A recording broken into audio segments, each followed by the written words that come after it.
Gente, desequilíbrio ambiental chove no Enem, já falei para vocês. E é importante, os conceitos aqui, eles são poucos, tá? São situações que são dadas, é importante que vocês saibam interpretar essas situações. Vai vir um textinho para você, vai vir uma situação abordada que você vai contextualizar. Claro que alguns conhecimentos são imprescindíveis da biologia, mas você tem que saber fazer a contextualização para chegar naquela alternativa correta. Essas questões elas não são difíceis no Enem, mas precisa ser lida com atenção, tá?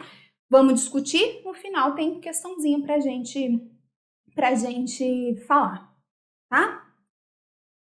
Bom, o que é um desequilíbrio ambiental? Como que ocorre um desequilíbrio ambiental? O desequilíbrio ambiental resulta em degradação do solo, da água, do ar, em perda de biodiversidade, né? Esses desequilíbrios ambientais, essa degradação do meio ambiente, ela pode ser decorrente de um evento súbito ou de um evento súbito e catastrófico, tá? Como, por exemplo, um terremoto, um tsunami. Isso é súbito, é catastrófico, vai perturbar o meio ambiente, a gente vai ter morte de muitas espécies, tá? E a gente vai ter poluição na maioria das vezes, mas a gente não teve controle sobre isso. Mas esses desastres aí, eles também podem ser resultado de atividades humanas desordenadas, ok? E desses nós temos controle, né? Quais são esses fatores? Poluição, extinção de espécies, introdução de espécies exóticas no ambiente e também fragmentação de hábitats. Todos esses fatores aqui, eles podem ser desencadeados pela ação humana e eles acabam perturbando o meio ambiente, ok? Os impactos, eles podem ser reduzidos com a implantação de determinadas ações. Então, existem aquelas ações que elas visam a preservação, conservação do meio ambiente, tá? Existem as ações que, se tomadas, acabam fazendo com que a poluição seja menor e os impactos sobre o ambiente seja menor, e seja gerado menos lixo, por exemplo. Esses impactos todos também refletem na saúde humana, por quê? Porque diversas instabilidades, desequilíbrios ambientais acabam culminando com o aparecimento aí de doenças, com o aumento da incidência de doenças aí entre as pessoas, e aí o ser humano, por exemplo, que pode ter causado uma determinada alteração, ele próprio ter prejuízo nesse processo todo de desequilíbrio ambiental. Então, olha aqui, desequilíbrio ecológico é toda perturbação ambiental que interrompe o equilíbrio natural de um ecossistema, ok? Vamos falar de alguns fatores que perturbam, então, a estabilidade do ecossistema. Começando aqui, ó, pela introdução de espécies exóticas. Uma espécie exótica é uma espécie que não é natural daquele ambiente. Uma espécie exótica, ela é trazida para um novo ambiente através da ação humana, por exemplo. Pode ser acidental, mas também pode ser por vontade, né, da pessoa. Pode ser totalmente planejado isso. Quando a gente pensa em encracas, por exemplo, que se aderem a cascos de navio, a tripulação não é que ela quis que as cracas se aderissem ali para serem levadas para um outro ambiente em que ela vai chegar, vai se instalar e causar um desequilíbrio. Mas isso acontece e é importante ser levado em conta. Por quê, pessoal? Porque uma espécie exótica, ela pode ser inserida em um novo ambiente e acabar se tornando uma praga naquele local. Ela acaba se sobressaindo a outras espécies que são naturais dali. E isso pode acabar gerando o desaparecimento de espécies naturais, pode acabar gerando extinção de espécies. Por quê, pessoal? Porque as espécies exóticas, elas chegam ali em um novo ambiente e elas podem ser melhores competidoras do que com outras espécies que ocupam o mesmo nicho ecológico, que se alimentam de um mesmo recurso, que utilizam o mesmo tipo de abrigo, né? Essa espécie exótica, ela não vai ter predadores naturais para ela. E elas também não apresentam parasitas nesse novo local. Gente, competição, parasitismo e predação não são fatores que limitam o crescimento populacional? Fatores aí bióticos de resistência do meio? São. Se não está havendo uma competição aí, uma competição leal, se não está havendo predação, se não está havendo parasitismo sobre essa espécie exótica, como que vai se dar o crescimento dela? Vai ser um crescimento muito mais perto do crescimento exponencial, do potencial biótico, em detrimento das outras espécies naturais que acabam levando um baita de um prejuízo nesse ambiente, causado aí por esse distúrbio. Se essa espécie exótica é muito melhor competidora do que uma espécie natural, essa espécie natural pode acabar desaparecendo desse ambiente. A gente pode ter a extinção daquela espécie. Tudo bem? Por que então? Porque o crescimento populacional não é controlado, tá? Importantíssimo conhecer esses fatores e como se dá do porquê que uma espécie exótica pode causar um desequilíbrio ambiental. Tudo bem? Outro ponto é a fragmentação de hábitats, pessoal. Fragmentação de hábitats, a gente pensa exatamente no que o nome diz. Existe um ambiente e esse ambiente foi fragmentado. Foram formadas ilhas desse ambiente que antes eram só. O que pode levar à fragmentação de hábitat, por exemplo? É desmatamento. Tá? Quando a gente tem um desmatamento de uma região, de uma determinada floresta, porção de uma floresta, a gente tem que essa floresta que antes, ou mata que antes era contínua, ela acabou tendo ilhas de matas, tudo bem? O que ocorreu ali? A formação de locais em que vai haver aí prejuízo para o fluxo de espécies, tá? Olha aqui então. O desmatamento é uma das causas de fragmentação de hábitat e isso pode levar à interrupção do fluxo gênico. Gente, fluxo gênico, palavrinha mágica importantíssima que vocês conheçam os conceitos. A gente está falando de um ambiente fragmentado, tá bom? A gente está falando de um ambiente que era um só e que agora apresenta um fragmento aqui, outro fragmento aqui, outro fragmento aqui. Pensa numa espécie animal que anda quilômetros e quilômetros em busca de alimento, em busca de parceiros sexuais. A gente tem aí a formação, então, de locais em que eles estarão expostos se eles caminharem sobre esses locais aí desprotegidos, né? O que acaba acontecendo? Interrupção de migração dessa espécie entre esses fragmentos. Se eu tenho que essa espécie ela acaba se movimentando menos, migrando menos, existe menor possibilidade de encontros para reprodução entre indivíduos aí da mesma espécie. Uma espécie aí de um cachorro do mato, ela acaba cruzando somente com as fêmeas aqui desse fragmento. Essa outra, desse outro fragmento, eu tenho interrupção do fluxo gênico. E se eu tenho interrupção do fluxo gênico, eu tenho redução da biodiversidade, da diversidade, da variabilidade genética. Era o termo que eu queria falar para vocês. Redução da variabilidade genética. E se eu tenho redução da variabilidade genética, se eu tenho uma grande perturbação nesse ambiente, as chances de sobrevivência da espécie são menores, porque se eu tenho grande variabilidade genética, as chances de haver aí uma variabilidade que seja melhor adaptada, que se adapte melhor a essa nova condição, então ela vai sobreviver melhor. Já se eu tenho uma baixa biodiversidade, uma baixa variabilidade genética, as chances de desaparecimento por não haver uma condição que se adapte bem, acaba sendo maior, ok?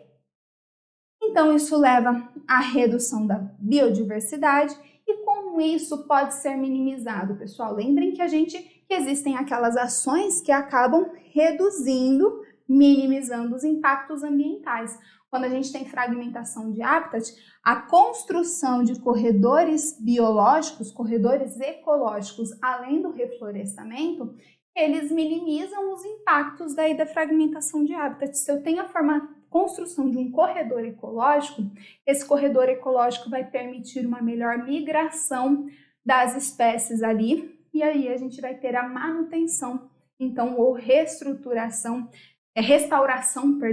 do fluxo gênico. Tudo bem até aqui? Que mais, gente? Que mais? Deixa eu ver se tem alguma coisa aqui para vocês. Acho que eu não tô. Corredores ecológicos já caiu do Enem, aprendiz? Já caiu e pode cair de novo. Nós tivemos aí sempre temos, né, situações de desmatamento, fragmentação de hábitat está sempre em alta. E aí, gente, lembrem da palavrinha mágica, migração e fluxo gênico, tá? Um corredor ecológico restabelece possibilidade de migração e o fluxo gênico, aumento da variabilidade genética. Tudo bem? Poluição do ar, gente. A poluição, ela pode ser do ar, da água, tá? Também pode acontecer poluição do solo. Tudo isso é super maléfico para o meio ambiente. A gente vai dar uma discutida em cada um desses pontos aí relacionados à poluição, tudo bem? Primeiramente, sobre poluição do ar, ok? A poluição do ar se dá pela contaminação por partículas de fumaça e gases nocivos à saúde. Nesse ar, gente, a gente vai ter uma maior concentração de componentes que podem causar danos para o nosso sistema respiratório. E existem aquelas pessoas que já apresentam um sistema respiratório com eficiência aí um pouco menor. As pessoas que têm asma, pessoas que têm bronquites, rinites alérgicas, e essa situação acaba sendo muito maléfica para esses indivíduos aí. Quais são atividades que contribuem aí para a poluição do ar? As queimadas, a atividade industrial e queima de combustíveis fósseis. Isso, gente, e aqueles gases também que são eliminados que contribuem para o efeito estufa. Prof, o efeito estufa, ele é péssimo? Não, ele é importantíssimo. Ele é imprescindível para que haja vida na Terra. Por quê, gente? Porque o efeito estufa é aquilo que mantém a Terra aquecida em uma temperatura compatível com a vida. Tá legal? E esses gases do efeito estufa, vapor d'água, gás metano, gás carbônico, são todos gases que acabam retendo esse calor, permitindo que parte do calor fique retido na atmosfera e apenas uma parte acabe sendo emitida de volta para o espaço. Tudo bem? Acontece que quando a gente tem um aumento na quantidade desses gases do efeito estufa, a gente tem maior retenção de calor. E aí pode acontecer o que chamamos de aquecimento global, ok? Pode contribuir para o aquecimento global. Então, um aumento na quantidade de gases do efeito estufa causa uma maior retenção de calor, a gente vê uma maior efeito estufa aí acontecendo. A gente vê aquecimento global. Queima de combustíveis fósseis, pessoal, falou queima de combustíveis fósseis, falamos em eliminação de gás carbônico, um gás carbônico que há muito tempo tinha sido retirado da atmosfera. Não estamos falando de um gás carbônico aí sendo mandado para a atmosfera de uma árvore que foi queimada, por exemplo. É uma situação ruim, mas a árvore estava ali, ela estava retendo calor, absorvendo, fixando gás carbônico pela fotossíntese e tudo mais. Entretanto, os combustíveis fósseis foram formados aí há milhares de anos, né? E esse carbono já não fazia parte dessa atmosfera, por isso que ele é tão maléfico. Falando ainda sobre queima industrial, sobre resíduos industriais, a queima industrial de combustíveis contribui para o que nós chamamos de chuva ácida. O Enem ama chuva ácida, hein? A chuva ácida, ela é formada devido à liberação de dióxido de nitrogênio, NO2, e também dióxido de enxofre, SO2. O NO2 e o SO2, eles, na atmosfera, reagem com a água e formam, por exemplo, o SO2 forma, por exemplo, o ácido sulfúrico. Isso, caindo na forma de chuva, a gente tem a chuva ácida. Essa chuva, ela pode corroer monumentos, ela pode acabar contaminando o solo, tá? Destruindo plantações, e isso, então, tem diversas implicações para esse meio ambiente. Pode também ocorrer a formação pode também ocorrer o que nós chamamos de inversão térmica. Isso também, esses assuntos de desequilíbrios ambientais também são muito vistos em geografia, né, pessoal? São assuntos aí que acabam caindo no que nós chamamos de assuntos interdisciplinares, né?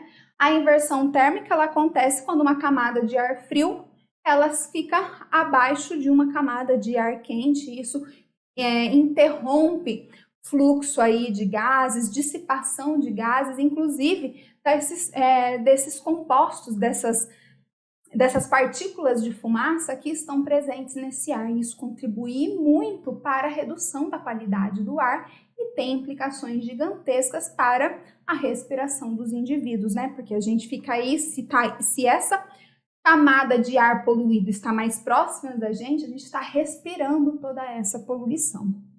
E a gente também tem que lembrar do monóxido de carbono, né? Do CO. O monóxido de carbono, gente, ele é produzido pela queima incompleta de combustíveis fósseis. Um dos problemas do CO, do monóxido de carbono, é que se a gente respira, ele é um gás inodoro, tá? E a gente não percebe que está respirando ele. Acontece que a gente acaba respirando esse CO e esse CO tem maior afinidade pelas nossas moléculas de hemoglobina que estão presentes no interior das nossas hemácias. Ele então tem uma afinidade pela hemoglobina muito maior do que a do gás oxigênio. O nosso corpo precisa de gás oxigênio. O gás oxigênio precisa ser transportado por todo o nosso corpo para que a gente se mantenha vivo. Se as nossas hemoglobinas acabam se combinando preferencialmente ao CO, nós temos prejuízo para o transporte de gás oxigênio e acabamos aí sofrendo. As pessoas que respiram muito monóxido de carbono acabam morrendo por asfixia devido a esse processo, ok? Bom, essa poluição do ar, ela acontece e como que a gente pode reduzir a poluição do ar, gente? Utilização de filtros em chaminés, uso de outras fontes de combustíveis, como por exemplo o etanol. O etanol cresceu muito, né? A sua utilização é um combustível renovável, porque ele é produzido a partir da cana-de-açúcar, né? E existe também o etanol de segunda geração. Por quê, gente? Vamos falar rapidamente sobre isso? O etanol de primeira geração é aquele produzido a partir da fermentação aí da cana-de-açúcar, mas isso gera um bagaço, tá? Os micro-organismos que fazem essa fermentação alcoólica, eles não conseguem digerir a celulose para a produção de energia, para que eles obtenham a glicose, para que essa glicose sirva de fonte de energia. Então, o etanol de segunda geração, ele é produzido a partir do quê? Processos químicos acabam degradando a celulose para a liberação da glicose necessária para que ocorra o processo de fermentação. E aí a gente tem sim a produção de etanol, que nós chamamos de segunda geração, ok? Importantíssimo também combustível renovável, reduz a quantidade de resíduos produzidos, tudo bem? E aqui também utilização de automóveis elétricos ou híbridos. Poluição do solo, né? Poluição do solo, pessoal, ele ocorre devido ao uso indevido de recursos, tudo bem? Através do que? Descarte inadequado de resíduos, podendo ser esses resíduos tanto lixo orgânico quanto lixo inorgânico, e também o uso de defensivos agrícolas, né? Que são aqueles que nós já falamos que podem causar aí, que podem sofrer bioacumulação, e aí o impacto disso é gigantesco. Quando a gente também pensa em lixo, além de haver a contaminação do solo, a gente também vê que ocorre contaminação da água. Os produtos aí, os resíduos tóxicos gerados pela decomposição, por exemplo, de lixo orgânico, acaba escoando aí para rios próximos, acaba infiltrando e atingindo lençóis freáticos. Então a gente tem que essa poluição do solo não se restringe apenas ao solo, assim como a poluição do ar também não se restringe unicamente ao ar. A gente também vê nisso tudo poluição de água, tá legal? Pessoal, lixo inorgânico, né? Quando a gente fala em latinhas, quando a gente fala em vidro, quando a gente fala em plástico, tudo isso pode ser, o impacto disso pode ser minimizado através de reutilização, através de reciclagem, através de redução na utilização dessas matérias, desses materiais, esses produtos aí, são os 3 R's, né, da conservação ambiental. E sobre os defensivos agrícolas, tenham cuidado, claro, na utilização deles. Por quê? Porque vem a chuva, esse defensivo agrícola, esse pesticida cai no solo e aí isso pode causar o desequilíbrio ambiental. Então, como reduzir o problema de poluição do solo? Reciclagem do lixo inorgânico, né? Reduzir, reciclar, reutilizar. Reciclagem de lixo orgânico. E aí, pessoal, vem compostagem e também vem biodigestão. Biodigestão acaba caindo bastante no Enem também, né? Na compostagem, a gente tem que lixo orgânico ele acaba passando por um processo aí de compostagem e é produzido adubo, e esse adubo pode ser utilizado aí, inclusive, na agricultura, né? Familiar ou não. E na biodigestão, a gente tem que é um processo que acontece no que nós chamamos de biodigestor, tá? A biodigestão, ela é decorrente da atividade aí de micro-organismos, de bactérias decompositoras anaeróbias. Tudo bem? Essas bactérias decompositoras anaeróbias, elas decompõem a matéria orgânica, tá? Na ausência de gás oxigênio, e elas têm como produto do seu metabolismo o gás metano. Esse gás metano, pessoal, pode ser utilizado como fonte de energia renovável. Isso pode ser transformado, inclusive, em energia elétrica. Então, a gente tem que um lixo orgânico que poderia contaminar o meio ambiente, ele está sendo utilizado como uma fonte de energia, tá? Lembrem-se, bactérias decompositoras anaeróbias, como por exemplo as metanogênicas, que tem metano como um dos seus produtos do metabolismo. Tudo bem? Gente, quando a gente também lembra de lixo orgânico, a gente tem que lembrar que ocorre a sua decomposição, ela acaba produzindo chorume, e o chorume é aquele líquido escuro bastante tóxico que pode acabar atingindo aí lençóis freáticos e causar a contaminação da água e tudo mais. Então, redução da eliminação de lixo orgânico é importantíssimo também. Além de que isso, tá? Os lixões, eles atraem muitos organismos que são transmissores de doenças, como por exemplo os ratos. Tá? Um local que existe muito lixo, existe muito rato. E rato transmite doenças. Por isso, olha aqui, a construção de aterros sanitários em detrimento desses lixões é muito importante. Então, por que todas as cidades não têm, então, aterros sanitários? Porque é caro. Seria importantíssimo um investimento nisso, porque o retorno disso seria muito grande, mas não é feito da forma como deveria. Então, nós temos sim lixões a céu aberto. Tudo bem? Também redução no uso de defensivos agrícolas como intenção de reduzir a poluição do solo. Por fim, gente, poluição das águas, né? As águas, elas podem se contaminar de diversos modos com o uso de defensivos agrícolas. Derramamento de petróleo, descarte de lixo, descarte de esgoto doméstico e também industrial. E aí a gente tem que falar de saneamento básico, né? Saneamento básico é aquele conjunto de medidas que acabam fazendo conjunto de medidas de coleta de esgoto, coleta de lixo, a gente tem tratamento de água, tratamento de esgoto, tudo bem? E pessoal, esses fatores, esse saneamento que é básico, interfere diretamente na qualidade de saúde, né? Na qualidade de vida das pessoas. Por quê? Porque diversas são as doenças que são transmitidas por água e alimentos contaminados, né? Em que um local em que haja esgoto a céu aberto, que as pessoas acabam defecando em qualquer lugar, tudo bem que isso já não acontece em todos os lugares, isso é bastante reduzido, mas muitas doenças, inclusive verminosas, são assim transmitidas. Se a gente tem, né? Se a gente tem, perdi aqui a palavra, Se a gente gasta com saneamento básico, isso tem um retorno gigantesco para a saúde das pessoas. Tá legal? Olha aqui outro ponto importante para a gente conversar, a eutrofização. A eutrofização é um processo aí de morte de um ambiente aquático. É decorrente da poluição da água pela descarga aí de grande quantidade de nutrientes, principalmente fósforo, potássio, tá legal? Nesse ambiente aquático. A eutrofização, ela ocorre naturalmente? Sim, ambientes envelhecidos, como que estão ficando velhos, eles podem ir sofrendo um processo de eutrofização, mas é um processo de eutrofização bastante lento.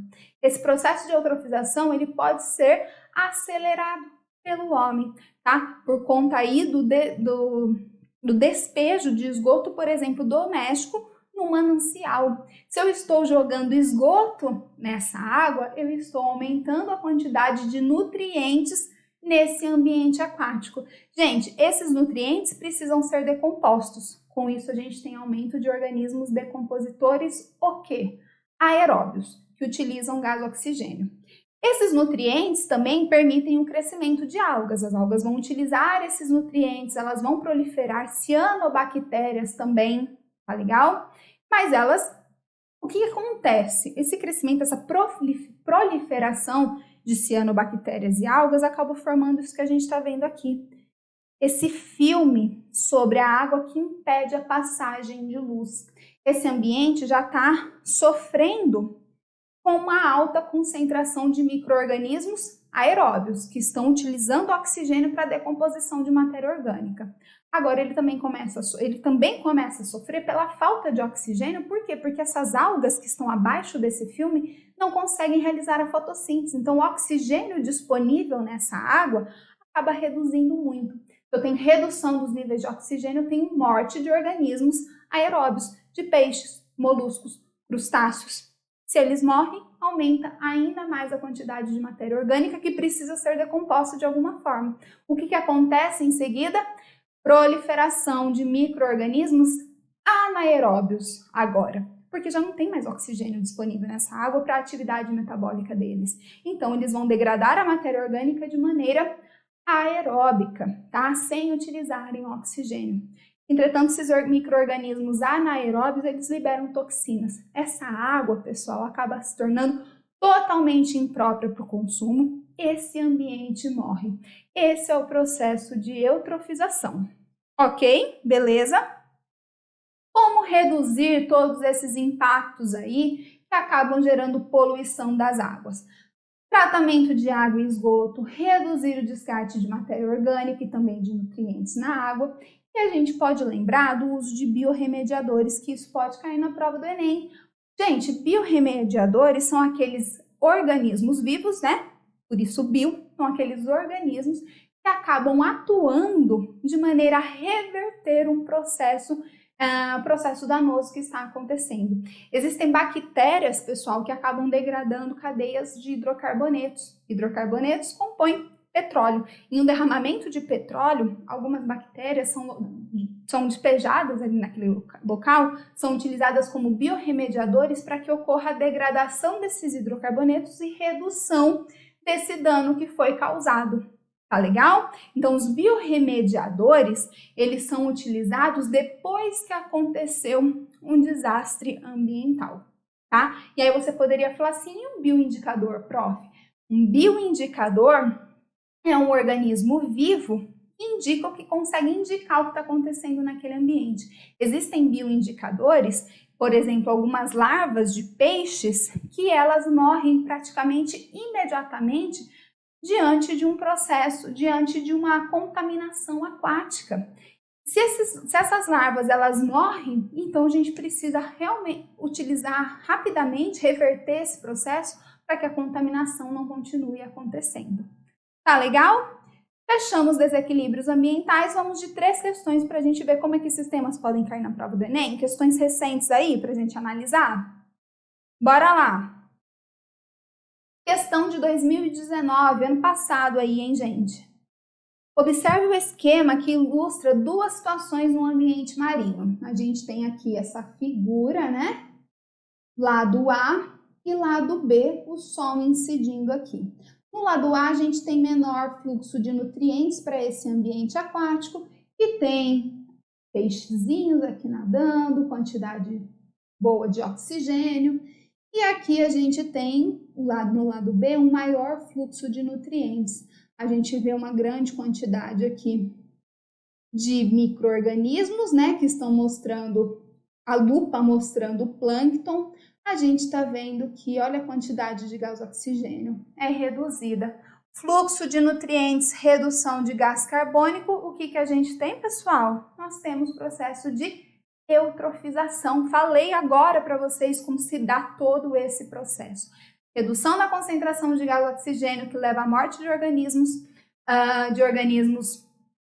aeróbicos, e em seguida acontece proliferação de micro-organismos anaeróbicos que vão decompor esse ambiente, né? Então, a alternativa correta é a alternativa B.